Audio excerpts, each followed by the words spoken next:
Hi, everybody. This is David Gully from Bentley University, and this is a January 2024 monetary policy update from Bentley University's EC391 YouTube channel. Today's topic is the Phillips curve, and is a soft landing possible? Whoops.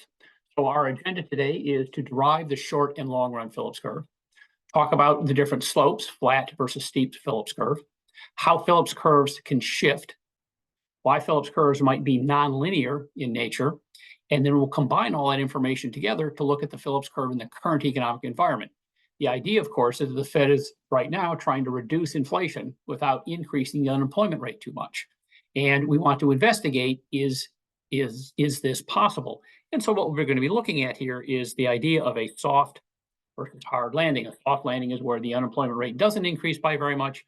A hard landing is where it does, in fact, increase quite substantially. And so let's ask a basic question here. Well, should there be, or is there even a link between inflation and unemployment? And if you go back to the 1950s and 60s, lots of economists thought there was, in fact, an inverse relationship between the two. And what this did is this led to the idea that there was effectively a menu of policy options that policymakers could choose. And so if you wanted to lower the unemployment rate, for example, you could do that. You just had to tolerate a certain higher level of inflation, or vice versa. And the only real major question was, well, what's the sacrifice ratio? So if you want to, for example, reduce the inflation rate by, say, 1 percentage point, by how much does unemployment have to increase by? Hopefully the answer is not very much. But the idea was that there was this trade-off and that policymakers could exploit this. And so let's take a quick look at a visual. This is from Fred. This just charts out the standard U3 unemployment rate that's reported in the news, and then the personal consumption expenditure inflation rate, and this is preferred by the Fed relative to the CPI, for example. So if you go to the 1960s, it looks like the Phillips curve works pretty well. As you can see, the unemployment rate is falling and the inflation rate is rising, exactly as the Phillips curve relationship would predict. But it turns out there's lots of other periods where the Phillips curve framework doesn't seem to be too effective. So for example, here in the mid-1970s, you can see that both inflation and unemployment are increasing, in fact, increasing very dramatically. And then here, for example, in the 1980s, both are declining and declining very dramatically. Likewise, same here in the 1990s.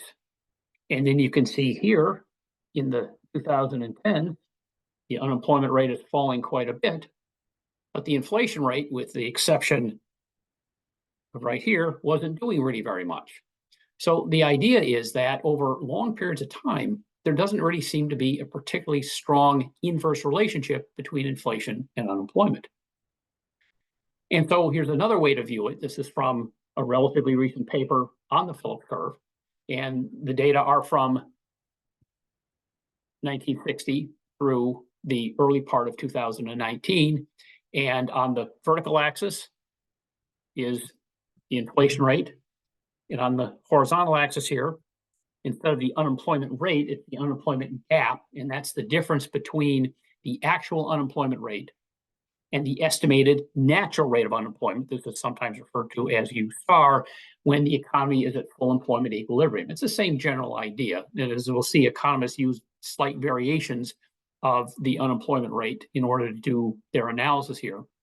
But you can see from the visual here, there doesn't really seem to be a particularly strong inverse relationship between inflation and unemployment, even though a simple regression line, right here in the pink for the full sample period, shows an inverse relationship. It's not particularly strong.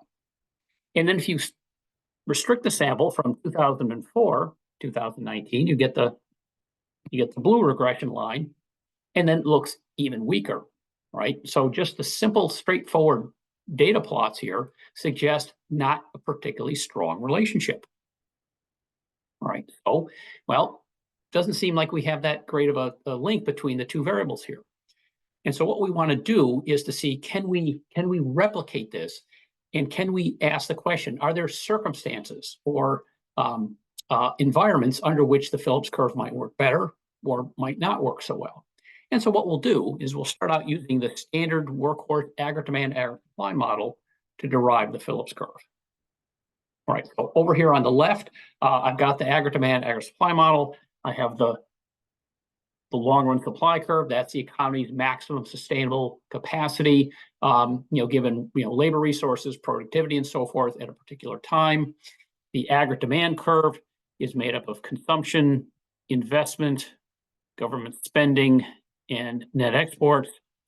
And then the short-run supply curve, that measures firms' short-run decision-making in terms of output in response to different levels of inflation. So we have inflation here on the vertical axis, and we have real GDP on the horizontal axis. And so if we start out in long-run equilibrium here at point A, where the economy is at its maximum sustainable unemployment, and inflation is at pi zero here, then what we can do is we can say, all right, well, at Y star, at the full employment level of GDP, we have a particular unemployment rate. Okay, we have the natural rate of unemployment, and here the unemployment rate at point A. So if we mark this over here on the graph on the right, this would be U star right there. In other words, that's the economy's best sustainable unemployment rate. And we'll talk more about that when we do the long run Phillips curve. But the idea here is this: suppose there's a positive aggregate demand shock. In other words, aggregate demand shifts to the right, like so. For example, from an increase in government spending, expansionary monetary policy, or any number of other factors. If this is the case, temporarily, the economy would expand, output would increase to Y1, and with higher demand, that would tend to push up the inflation rate. And so if we recognize that we've got the same vertical axis on each graph, what we can match up is a point B over here. That's the same inflation rate, but now notice we have a lower unemployment rate, and that lower unemployment rate corresponds with a higher level of real GDP. And so I've only graphed 2 points here, and all my curves are linear, so I'm going to have, like we have in the right here, we're going to have a linear Phillips curve. And so the idea is the Phillips curve, the standard Phillips curve, the inverse relationship, is most applicable when demand shocks are dominant in terms of impacting the economy. And think of how we just created the short-run Phillips curve. Is we held constant the long-run supply curve and the short-run supply curve, and we only let aggregate demand move. What we'll see in a minute here is there's also a long-run Phillips curve, because consider, for example, in the previous slide, we did not let the economy adjust back to long-run equilibrium. And what we'll discover based on that is that in the long run, in other words, over longer periods of time, inflation and unemployment trade-offs are limited, and that might be even itself an exaggeration. It's also the case that Phillips curves can shift, and we'll show examples of that. And it's even also the case, to make it even more complicated, is that Phillips curve might be in fact non-linear. All right, so let's look at the long-run Phillips curve first. And so this turns out it's a vertical line at the natural rate of unemployment. In other words, when there's no cyclical economy-wide unemployment, and we only have, for example, frictional unemployment, people between jobs, structural unemployment, particular industries or occupations that are having difficulties, standard seasonal unemployment, stuff like that. In other words, normal unemployment that exists even when the overall economy is doing very well. And so one of the problems is this natural rate is not itself constant. It does change over time and can change very dramatically. So for example, in the 1970s, as baby boomers finished school and flooded the labor market, as we'll see, the long-run Phillips curve would shift to the right. In other words, the going best sustainable unemployment rate would increase. But as that situation reversed in the 90s, as fewer people entered the labor market, the long-run Phillips curve shifted to the left. In other words, the natural sustainable unemployment rate lowered relative to the 1970s. And so that does complicate things for policymakers, given that long-run Phillips curve does move. And so what we can do here is we can see, again, using our standard long run aggregate demand, aggregate supply model. And so what we have here is point A and point B. These are the same 2 points A and B that we had in the previous example. And so what we can do here is we could move in our short run Phillips curve, and we'd have, let me eyeball it in here, we would have point B like so. And so we'd get, like we saw in the previous graph, for an increase in aggregate demand that temporarily, at least, as the inflation rate rose, we would observe higher GDP and a correspondingly lower unemployment rate. So we'd get that inverse relationship between inflation and unemployment. However, point B is unsustainable. It's above the economy's maximum sustainable level of GDP. And so what happens is there's an adjustment mechanism. Resource prices tend to rise because workers and raw materials and office space and so forth are very scarce. And so as those resource prices rise, production costs go up. Higher production costs tend to shift the short run supply curve back to the left like so. And so what happens is that in the long run, and I'm skipping over a few details here, is that in the long run, the economy will return to point C. It'll return to its maximum sustainable level of GDP. But notice, and this is the key, it does so at a higher inflation rate thanks to the higher aggregate demand pushing up inflation, and thanks to the lower short run supply also pushing up inflation. And so what happens then is as the economy returns to its maximum sustainable level of GDP at Y star, it also returns to its normal sustainable unemployment rate at U star. And so now what we have is a new Phillips curve point at point C here. And what we in effect have is a brand new short run Phillips curve as well. And so the idea is, and I'll reinforce this in a few minutes, is that when the short run supply curve shifts, you get a brand new Phillips curve, a brand new short run Phillips curve. In other words, you get a new set of trade-offs between inflation and unemployment. But over time, notice we went from point A to point C, and there wasn't that long run trade-off. There was at best a short run trade-off, but no long run trade-off. And notice here that even with only 3 points, A, B, and C, it's entirely reasonable, to think about that scatter plot we showed a few slides ago, and we saw that, there didn't seem to be this stable inverse relationship. Well, even with these 3 points, we can see just that.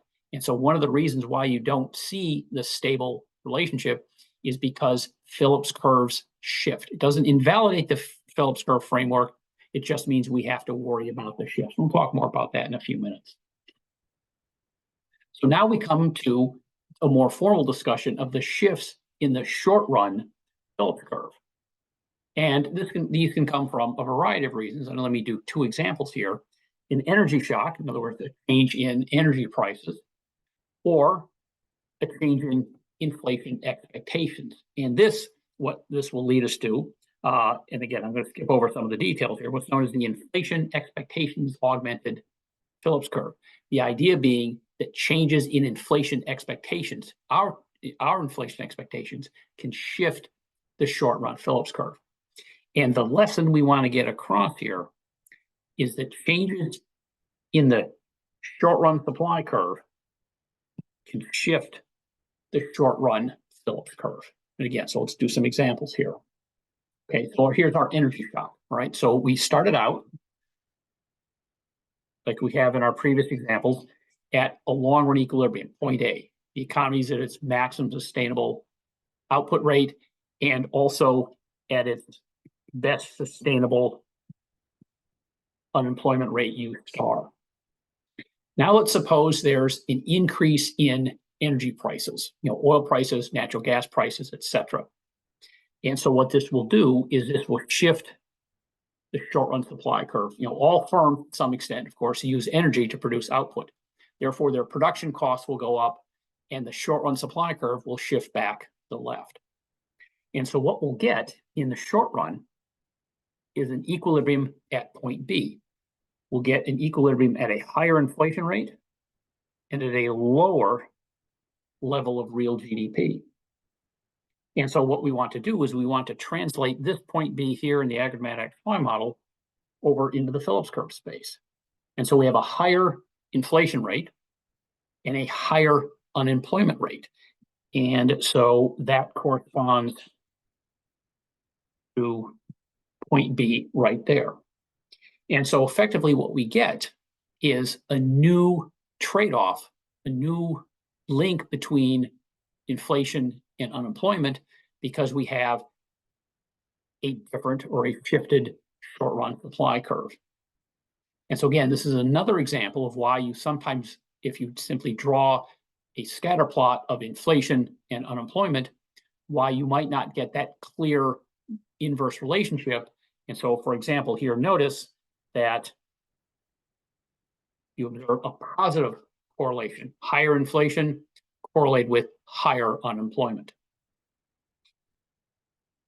Now let's do an example with inflation expectations. So again, we'll start with our initial equilibrium at point A.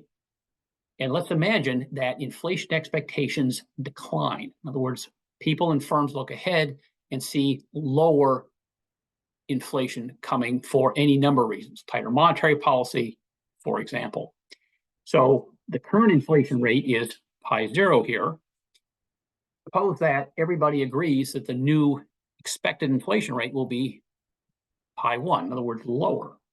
Well, if that's the case, lower inflation expectations will tend to reduce aggregate demand. Again, I'm going to skip over some of the real details here, tend to reduce aggregate demand and shift the short-run supply curve to the right.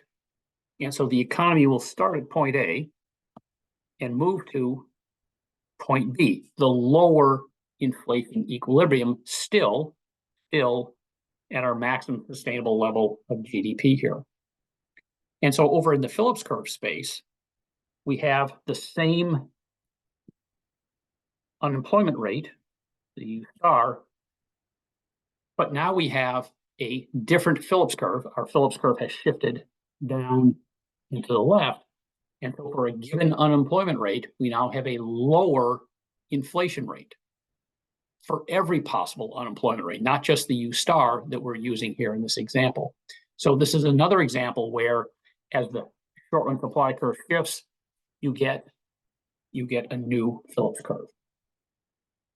Well, if that's not complicated enough, we've been using linear aggregate demand short run supply curves, and that works a lot of the time. They're very simple to deal with and very straightforward. But it's possible that, well, these curves might be nonlinear. And so to keep things relatively straightforward, let's zero in on a nonlinear short-run aggregate supply curve. So why might this short-run supply curve be nonlinear? Well, let's imagine this. Suppose to the right of long-run aggregate supply, in other words, above maximum sustainable employment, the short-run supply curve might be very, very steep due to supply constraints. In other words, if for some reason aggregate demand rose, this increase in aggregate demand doesn't generate much in the way of higher employment and output. In other words, it doesn't lower unemployment very much. It might mostly generate higher inflation if the economy is experiencing severe supply constraints. But now let's suppose that we are to the left of long-run aggregate supply. In other words, below maximum sustainable employment. Here, the short-run supply curve might be fairly flat due to the very well-known and well-documented downward wage and price rigidities. There's a whole number of reasons why, for example, wages tend not to move downward in the face of, say, lower aggregate demand. And there's also a lot of evidence that in the downward direction, at least for a while, prices can be fairly inflexible. So in other words, if aggregate demand declines, what that does is instead of generating a huge decrease in inflation, it generates instead mostly lower output and correspondingly higher unemployment. So let's see this here. And so I've got the same setup as I have previously. I've got my standard ag supply model. And the only thing I've changed is now I have my nonlinear short-run supply curve. Go over to the right of maximum sustainable GDP Y star, higher aggregate demand doesn't generate that much of an increase in output and employment. It instead mostly generates higher inflation. Likewise, a decline in aggregate demand doesn't generate much of a decline in inflation. Instead, it generates, for example, a relatively large decrease in employment and output. In other words, a relatively large increase in unemployment. So if I take point A, B, and C here and plot these over in the Phillips curve space, so here's my long run Phillips curve. If point A is on our long run Phillips curve, point B, the decline in aggregate demand, doesn't generate much of a decrease in inflation, but does generate a relatively large increase in unemployment, whereas the increase in aggregate demand doesn't cause unemployment to fall by very much, but it instead causes the inflation rate to increase relatively dramatically. And so here's a visual from a recent paper. Crust and some other authors estimate a nonlinear Phillips curve. And note there's a variation here on the vertical axis. Here's the standard inflation rate. On the horizontal axis, instead of the unemployment rate, it's the unemployment to vacancy ratio. And this is the level of unemployment, not the unemployment rate, but how many people are unemployed relative to the number of vacancies. And what they've done here is they've, over time, they've estimated this from 1999 through May of 2023. And so each of those dots represents a month where the combination is the inflation rate observed and the unemployment to vacancy ratio. And they've colored the dots according to different time periods. And if you have a look here, the red dots right there, these are effectively the post-pandemic. This is a period where the labor market is extremely tight. The idea being you have a very low number of unemployed people and a very high number of vacancies. And so you're very far over to the left on the horizontal axis. Correspondingly, this is the time period when there's a relatively high inflation rate. And so as you can see here, we're very high on the vertical axis. And so it's these relatively recent observations that have allowed the authors to estimate a non-linear Phillips curve. If they didn't have those observations, they would be mostly stuck with, just focus on the green here, that's from January 1999 to December 2017, they would have estimated a relatively flat Phillips curve. But these recent tight labor markets and high inflation rates have allowed them to estimate a non-linear Phillips curve. And so looking ahead a little bit, what the Fed is trying to do is they're trying to reduce the inflation rate and not increase the unemployment to vacancy ratio too much. In other words, the Fed is hoping that they are on a steep downward portion of the Phillips curve here, so that as they lower the inflation rate, we don't see much of an increase in the unemployment rate. And so here's a visual here. This is from, again, Fred. This is the number of folks, whoops, here, go back. There we go. Forgive me there, is the, there we go, the unemployment level, not the rate, relative to job openings. And so you can see here that post-pandemic, that the labor market based on this measure is historically tight, even much tighter than the pre-pandemic labor market, which was itself really very, very tight, but not like it has been post-pandemic. So those very, very tight labor market conditions have allowed the authors to estimate this nonlinear Phillips curve. So now let's put this all together here. So here's the main point we want to get across.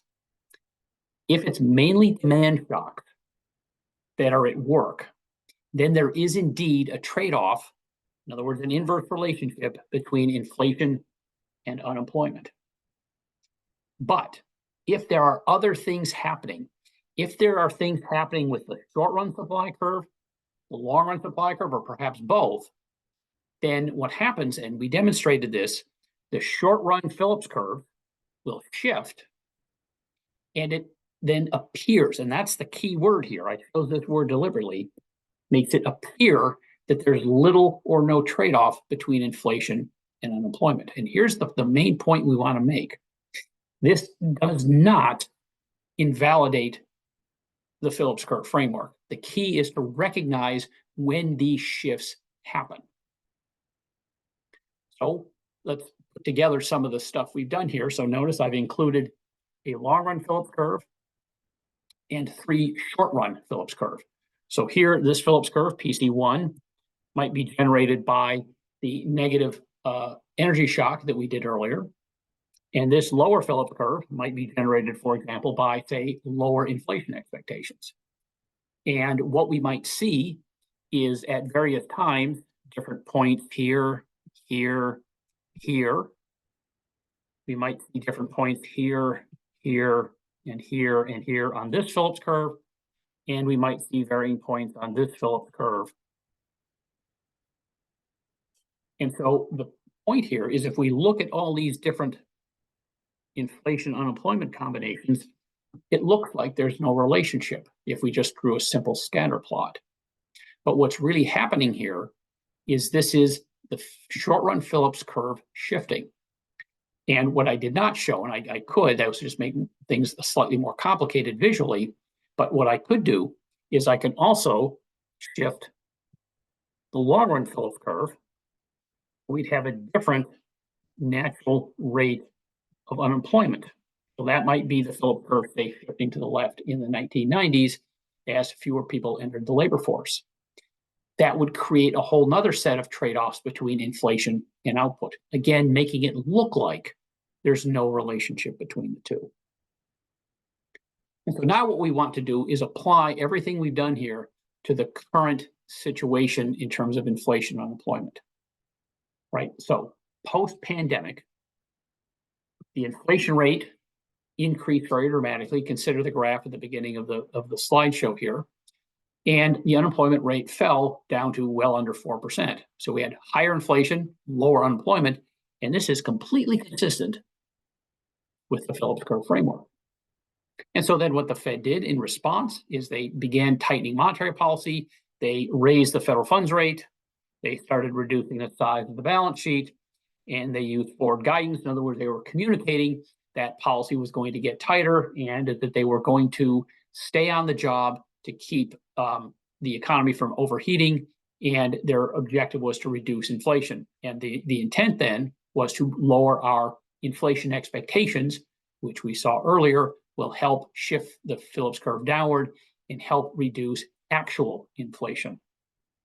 And so, at least so far, here we are in January 2023, inflation has in fact come down significantly, like the Fed wanted. But unemployment has not increased very much at all. Now, there are other factors outside of the Fed's control. So, for example, one of the main problems during the early parts of the pandemic were constrained supply chains. Well, these have improved very dramatically. And what improved supply chains do, for example, is they shift the short-run supply curve to the right.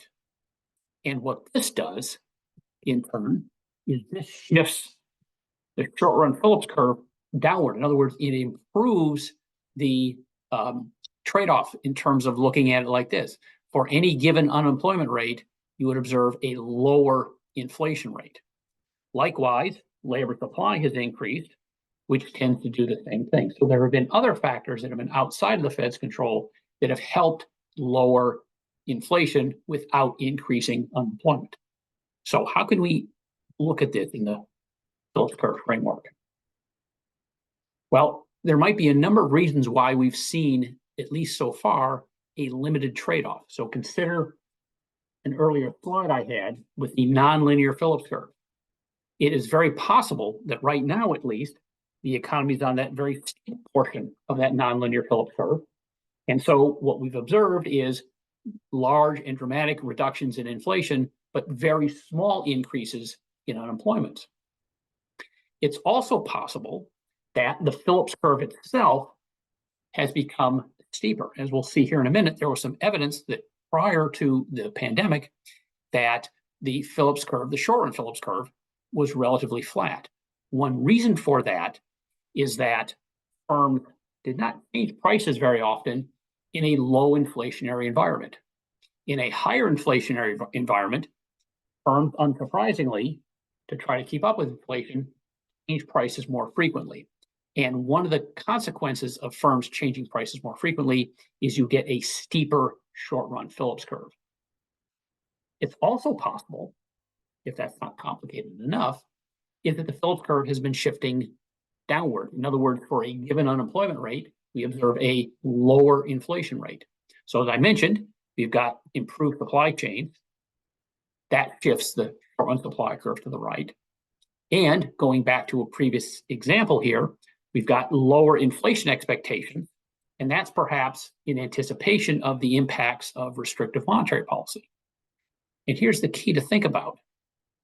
All these things could be happening at the very same time, and they could all therefore be contributing. And it's very difficult to sort out which factor or factors are really mattering here. And so here, for example, this is from the New York Fed, their survey of consumer expectations, and the blue line here, that's the median 1 year ahead inflation expectation. And you can see that has decreased dramatically starting in 2022, and lower inflation expectations tend to shift the short run aggregate supply curve to the right. And as a result, the Phillips curve shifts down and to the left. So again, you get a lower inflation rate for any given unemployment rate. And so one question we want to take a quick look at here is, well, is it better that the short run Phillips curve is steep or if it's flat? And the short answer is, well, it kind of depends. And it depends on what policymakers are trying to achieve. So think about what the Fed is trying to do right this moment. They're trying to lower the inflation rate without increasing the unemployment rate very much. So if that's the case, well, the Fed is very much hoping, as we've already talked about, that the Phillips curve is steep, or perhaps it's also maybe, like we've also talked about, shifting downward. Well, suppose you have, however, a different situation. What if you are trying to, like the Fed did in the mid-2000s there, mid-2010s, suppose they're trying to reduce the unemployment rate, coming off the Great Recession from 2008, 2009. They want to lower the unemployment rate with expansionary policy, but they don't want to generate very much inflation. So they're hoping that a flat Phillips curve is better. And it turns out there's really quite a bit of evidence that the Phillips curve, the short run Phillips curve, did indeed flatten prior to the pandemic. So we have a visual of this. And so, the Fed in the 2010s, as they're trying to reduce the relatively high unemployment rate coming off the Great Recession, they want a flat Phillips curve because they don't want inflation to increase by very much. But if you're the Fed in 2022 and 2023, where you've got a relatively high inflation rate that you want to reduce, you hope you're on the steep portion of the Phillips curve because you want to reduce inflation, but not increase the unemployment rate by very much. And so let's take a quick look at why the Phillips curve, the short run Phillips curve, might have flattened pre-pandemic. Well, as we talked about, if we're to the left of the long run aggregate supply curve, the short run supply curve might be very flat. And if the short run supply curve is flat, the short run Phillips curve will also be flat. It's also possible that think back to the 2010s when the Fed was having trouble getting inflation up to 2%. That inflation expectations, and this is using Fed verbiage, inflation expectations were very well anchored. And so as a result, as the Fed pursued an expansionary policy, the actual inflation rate did not increase by very much, and the unemployment rate did decrease. And so that flat Phillips curve, as we showed just a second ago, worked to the Fed's advantage. And one reason why we might observe that is because of very anchored inflation expectations. In other words, as the Fed pursued an expansionary policy, people did not expect inflation to increase. It's also possible that, well, firms didn't change prices by very much, simply because they weren't paying too much attention to their pricing, in the sense that they weren't worried about making pricing decisions thanks to a low inflation environment. So firms don't change prices very often. You get a flat Phillips curve. So it could be all these factors working together where you've got a very flat or a flat-ish short-run Phillips curve. But maybe it's possible, as we've already talked about, maybe the Phillips curve, at least post-pandemic, has steepened a little bit. And so here's a bit of evidence from a recent paper. So this is the US, this is the UK, and France. And the yellowish dots are post-pandemic. The blue dots are pre-pandemic. And you can see that for the US, more so for the UK and France, that the Phillips curve might have steepened. Now, we don't want to make too big of a deal of this because the sample sizes are relatively small. Notice how relatively few yellowish dots there are versus how many blue dots there are. So again, we don't want to make too big of a deal here, but there is at least some evidence here. All right, so let's wrap up. So policymakers are hoping that the sacrifice ratio, in other words, how much unemployment has to increase to get a decline in inflation, they hope that tends to be and continues to be low. And what we've seen so far is we've seen inflation fall very dramatically with only a very tiny increase in the unemployment rate. And so this is where the soft landing comes in. The difficulty, though, is getting the inflation rate down to about the Fed's 2% target might require a relatively higher unemployment rate. We don't know. In other words, we have not yet made the soft landing. We aren't there quite yet. And then finally, I want to emphasize that the Phillips curve framework can be super helpful as long as you take into account the varying slopes, steep versus flat, nonlinear versus linear, for example, and the different shifts of the short and long run supply curves. All right, everybody, thank you so much.